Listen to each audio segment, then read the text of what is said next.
lúa cho khứ là ya wo y nhung mà nó mà nghe lên nha mà pa nghe lên mía đồ để mà ya chúng do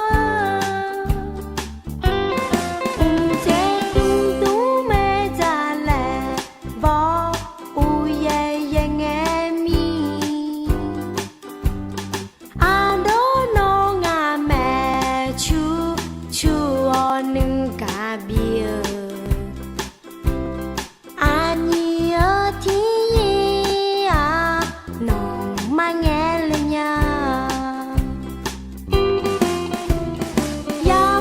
khung chè là khuê cho nghe mẹ lô ya chơi bao mò nhá cho tu mà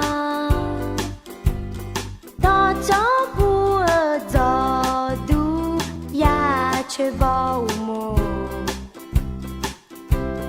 ya chơi bao mò lên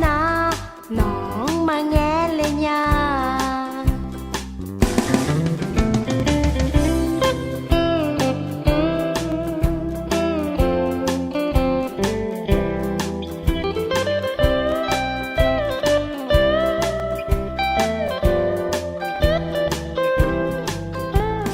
vì nghe ba nè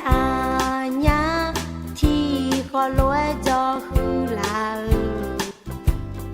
ya wo y mía lẹ mà nếu khó là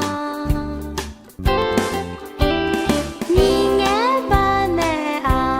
nhá thì khó lúa cho khứ là ya wo y nhung mà nó mà nghe lên nha mà pa nghe lên mía đồ để mà ya chúng do chế tung mẹ già lẹ bỏ u ye nghe mi à đố nó ngà mẹ chú nâng cả bia à nhớ thì nó mà nghe lên nha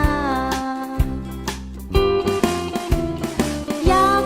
khung chè là khuê cho nghe mẹ lô